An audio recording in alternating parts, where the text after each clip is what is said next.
मुसाफिरों के लिए खुशखबरी, कौमी और बैनुल-अक़वामी फ्लाइट ऑपरेशन आज से बहाल। तर्जुमान एविएशन डिवीजन का कहना है गवादर और तुर्बत के अलावा तमाम एयरपोर्ट से ऑपरेशन बहाल होगा। बैनुल-अक़वामी मुसाफिर परवाजें ऑपरेट होंगी, जबकि कार्गो परवाजें भी उड़ान भर सकेंगी। चार्टर्ड तैयारे भी पाकिस्तान में ऑपरेट हो सकेंगे।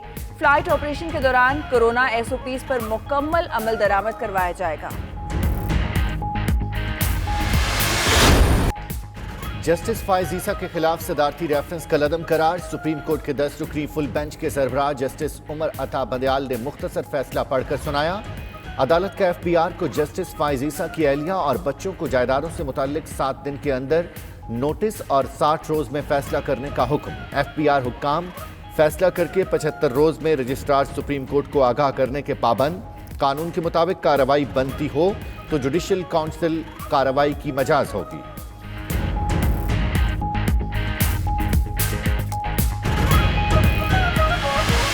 हुकूमत इस फैसले से मुतमईन है। ये एक बड़ा अहसन फैसला है। हम शुरू दिन से इस बात का यकीन रखते हैं कि जजेस के मामलात सिर्फ सुप्रीम जुडिशल काउंसिल को देखने चाहिए। वफाकी हुकूमत ने सुप्रीम कोर्ट का फैसला तस्लीम कर लिया। शहजाद अकबर ने कहा कि फैसला किसी की हार या जीत नहीं, ख्वाहिश होगी मामले पर कोई बात ना की जाए। अदालती फैसले पर अपनी सफाई पेश कर दी। पहले ही रजामंदी जाहिर कर दी थी कि अदालत मामला FBR को भेज दे।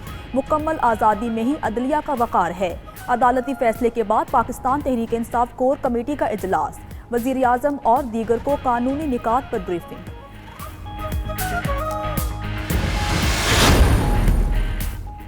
हुकूमत का इत्तेहादी जमातों को हर सूरत मनाने पर इत्तफाक। मुज़ाकराती टीम की वज़ीर आज़म को इत्तेहादियों से मुज़ाकरात पर ब्रीफिंग। वज़ीर दिफा परवेज़ खट्टर का अख्तर मेंगल को फ़ोन, मुलाकात का वक्त मांग लिया। BNP रहनुमा ने जवाब दिया, बलोची रिवायात के मुताबिक हमारे दरवाजे हमेशा के लिए खुले हैं। आज मुलाकात का इम्कान। दूसरी तरफ शहबाज गिल का दौरा कोयटा, वज़ीर आला बलोचिस्तान और तहरीक इंसाफ के सूबाई सदर यार मोहम्मद रिंद से मुलाकात। पाकिस्तान अफगानिस्तान में अमन के लिए कोशां। तर्जुमान दफ्तर खारजा का कहना है नुमाइंदा खुसूसी बराए अफगानिस्तान मोहम्मद सादिक ने 16 और 17 जून को कतर का दौरा किया। वज़ीर आज़म की वज़ारत ख़जाना को कानून में 4 मुतनाज़ तरामीम ख़त्म करने की हिदायत। नैब से प्री बारगेन करने वाले फ़र्द को कंपनी बोर्ड में शामिल नहीं किया जा सकेगा। हुकूमत ने सरकारी कंपनी का चीफ एग्जीक्यूटिव तैनात करने का इख्तियार वापस लेने की तरमीम भी ख़त्म कर दी जाएगी। सूबे भर के अस्पतालों और DHOs को टेक्निकल स्टाफ भर्ती करने की हिदायत। तमाम स्टाफ को 3 माह के कॉन्ट्रैक्ट पर फिक्स तनख्वाह पर तैनात किया जाएगा। नए स्टाफ को कोरोना ICU और HDU में तैनात किया जाएगा।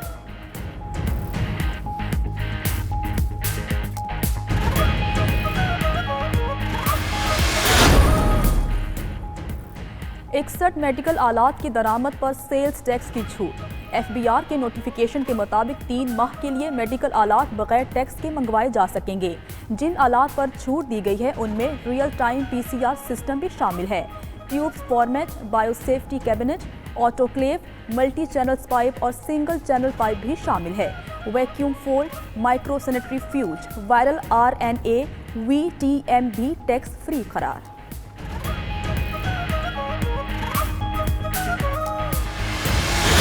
आज से भी ज़्यादा मरीज़ अल्हम्दुलिल्लाह अल्लाह ताला ने उनको ज़िंदगी दी। इस वक्त तो इन 60,000 जो हमारे बहन भाई जो रिकवर कर बैठे हैं, जो कॉन्वलेसेंट प्लाज्मा ये दें ताकि ये अपनी ज़िंदगी का भी सदका निकालें और ये बहुत सारी ज़िंदगियां बनाने का ज़रिया बने। कोरोना को शिकस्त देने वाले दीगर मरीजों की जिंदगियां बचाएं और नेकियां कमाएं। प्रोफेसर डॉक्टर जावेद अकरम का कहना है कि प्लाज्मा देकर मरीजों की जिंदगी बचाई जा सकती है। अगर आप में से कोई कोरोना से सेहतयाब हो चुका तो प्लाज्मा अतिया करके शदीद बीमार अफराद की जिंदगी बचा सकते हैं। 0334192026 पर व्हाट्सएप पैगाम भेजें।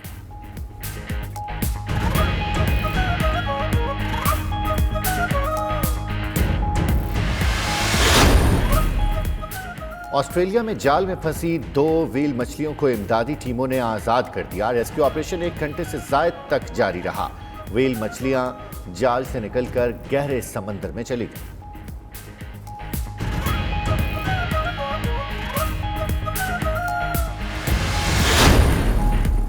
और श्रीलंका ने पानी के नीचे तामीर अपने पहले अजायब घर को आवाम के लिए खोल दिया।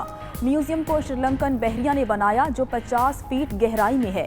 श्रीलंका में कोरोना वबा के बायस बंद सयाहती मकामात 1 अगस्त से खोले जाएंगे।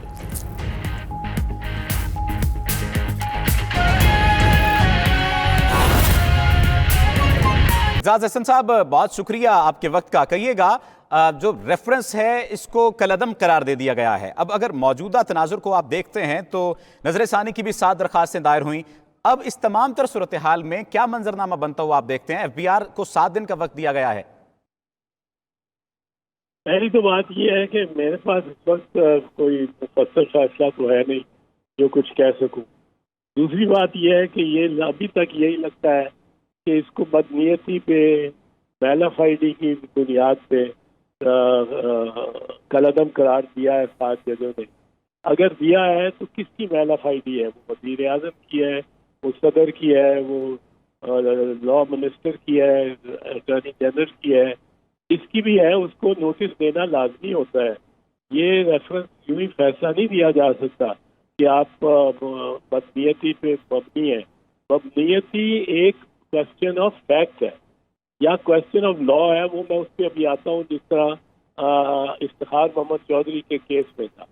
जहाँ तक क्वेश्चन ऑफ फैक्ट का ताल्लुक है, ये लाजिम है कि साबित किया जाए कि जिस शख्स की उसको मौका दिया जाए, उसको मौका दिया जाए कि वो क्या बता सके कि मेरी बदनीयती नहीं हुई। गलती अगर हो गई है तो हो सकती है। गलतियाँ तो 4000 के जितने एहलकार हैं सूबाई हुकूमतों और वफाकी हुकूमतों के, वो रोजाना 4000 गलतियाँ करते होंगे, पर बदनीयती उसको करार नहीं दिया जा सकता जब तक उसको खुद ये पेश करके नोटिस दे के और पूछा ना जाए कि तुम्हारे खिलाफ ये इल्जाम है और हम समझते हैं ये बदनीयती पर है, आप साबित करो कि ये बदनीयती पर नहीं है। जब तक उसको मौका ना दिया जाए, मौका ना दिए बगैर रेफरेंस को मैलाफाइडी क्या किस तरह कहा जा सकता है, ये मुझे नहीं समझ आई। दूसरी बात यह है कि एक वजह थी, जिस तरह इफ्तिखार मोहम्मद चौधरी के केस में जो मैंने पिटीशन की थी सुप्रीम कोर्ट में, और ये साबित करने की कोशिश की थी कि ये बदनीयती पे और मैलाफाइडी इन लॉ है, यानी कॉम्पिटेंट है, ये हो ही नहीं सकती रेफरेंस। वो इस तरह था कि उस रेफरेंस में जो फाइल की परवेज मुशर्रफ ने बतौर प्रेसिडेंट के चीफ जस्टिस इफ्तिखार मोहम्मद चौधरी के खिलाफ, तो उसमें बहुत सारी खामियां थी। एक खामी तो ये थी कि मैंने 2 जून 13 मार्च से इसकी सुनवाई शुरू हुई। 2 जून तक मैं बैठा रहा, मेरे पास सारा मटीरियल था, सारा कुछ था। क्या किस तरह कहा जा सकता है, ये मुझे नहीं समझ आई।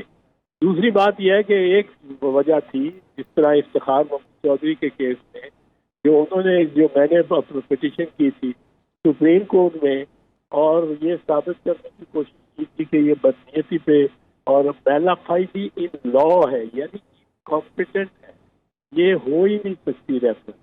वो इस तरह था कि उस रेफरेंस में जो फाइल की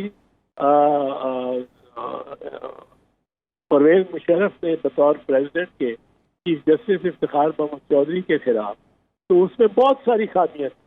एक खामी तो ये थी कि मैंने 2 जून 13 मार्च से इसकी सुनवाई शुरू हुई। 2 जून तक मैं बैठा रहा, मेरे पास सारा मटीरियल था, सारा कुछ था। वो इस तरह था कि उस रेफरेंस में जो फाइल की परवेज मुशर्रफ ने बतौर प्रेसिडेंट के चीफ जस्टिस इफ्तिखार मोहम्मद चौधरी के खिलाफ, तो उसमें बहुत सारी खामियां थी। एक खामी तो ये थी कि मैंने 2 जून 13 मार्च से इसकी सुनवाई शुरू हुई। 2 जून तक मैं बैठा रहा, मेरे पास सारा मटीरियल था, सारा कुछ था। क्या किस तरह कहा जा सकता है, ये मुझे नहीं समझ आई। दूसरी बात यह है कि एक वजह थी, जिस तरह इफ्तिखार मोहम्मद चौधरी के केस में जो मैंने पिटीशन की थी सुप्रीम कोर्ट में, और ये साबित करने की कोशिश की थी कि ये बदनीयती पे और मैलाफाइडी इन लॉ है, यानी कॉम्पिटेंट है, ये हो ही नहीं सकती रेफरेंस। वो इस तरह था